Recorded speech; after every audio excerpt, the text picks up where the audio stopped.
Picture this. The year is 1987. You're settled in for the evening watching the news on WGN-TV.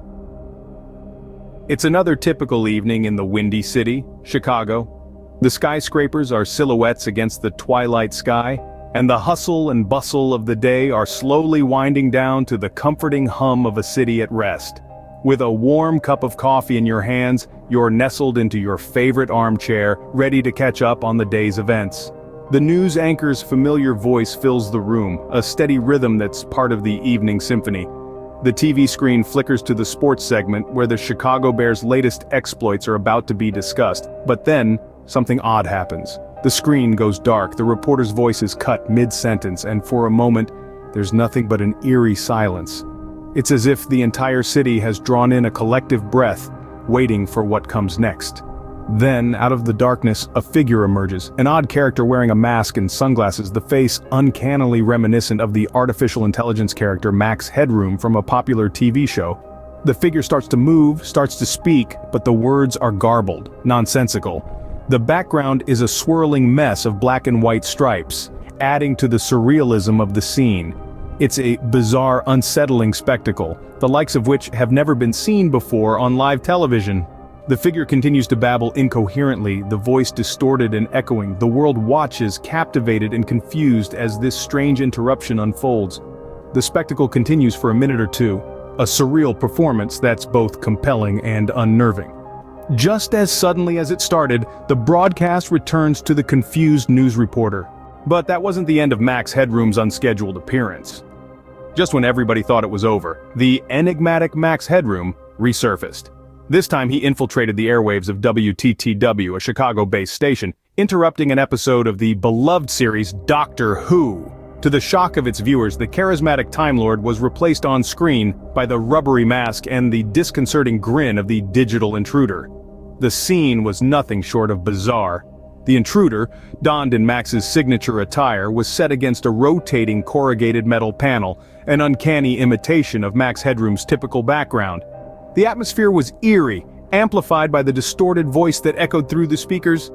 The intruder's dialogue was a cacophony of nonsensical ranting. He spouted a stream of disjointed sentences, referencing everything from New Coke to a sports commentator's catchphrase. The dialogue was a whirlwind, a jumble of pop culture references and apparent inside jokes. It was as if someone had taken the essence of the 80s, jumbled it up, and broadcast it back at us through the uncanny avatar of Max Headroom. Yet more than the randomness of the dialogue, it was the intruder's eerie mimicry of Max that was truly unsettling. The way he jerked and twitched, mirroring Max's glitchy movements, added another layer of strangeness to the whole affair. His distorted voice, a grotesque parody of Max's synthetic stutter, was equally disturbing. As quickly as the intrusion started, it ended. The screen flickered, the distorted voice fell silent, and viewers were thrust back into the world of Doctor Who.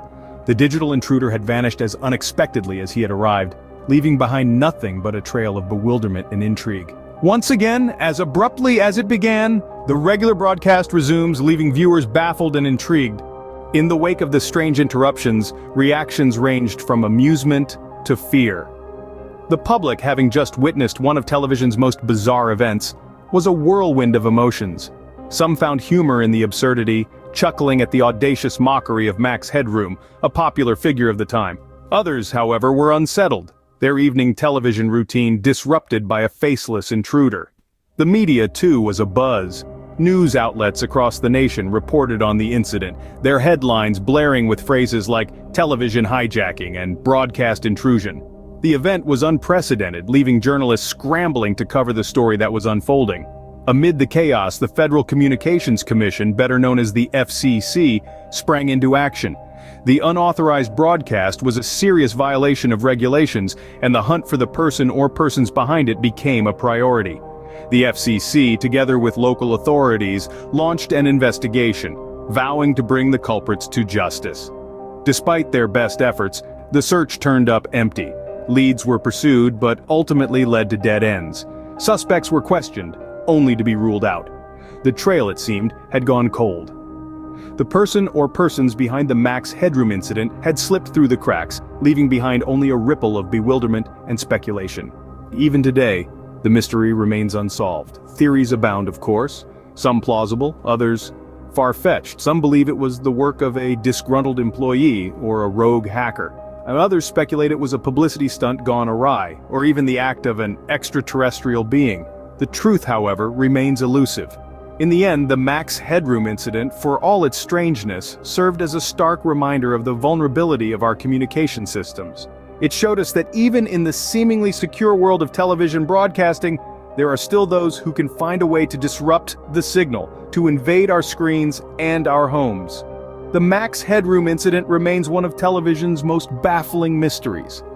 Despite the passage of time, the unanswered questions linger, keeping the incident alive in our collective memory, a ghostly echo from the past that continues to intrigue and confound us.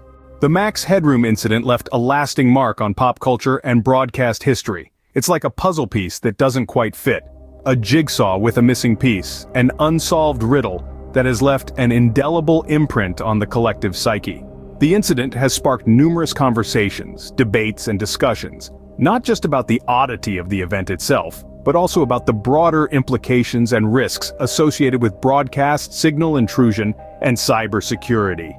The incident, a bizarre moment in time frozen in the amber of history, has been referenced and reimagined in various forms of media. It's been immortalized in TV shows, movies, and even music, with a disconcerting charm that seems to only grow with each passing year.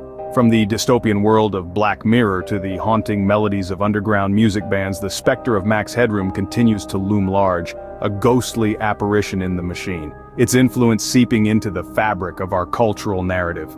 But beyond the pop culture references and the cocktail party anecdotes, the incident has also served as a wake-up call, a chilling reminder of the vulnerabilities lurking beneath the surface of our increasingly interconnected world. It has fueled discussions about the need for stronger cybersecurity measures, the dangers of broadcast signal intrusion, and the importance of safeguarding our digital infrastructures. The incident has underscored the fact that while technology can be a powerful tool for communication and connection, it can also be exploited for nefarious purposes.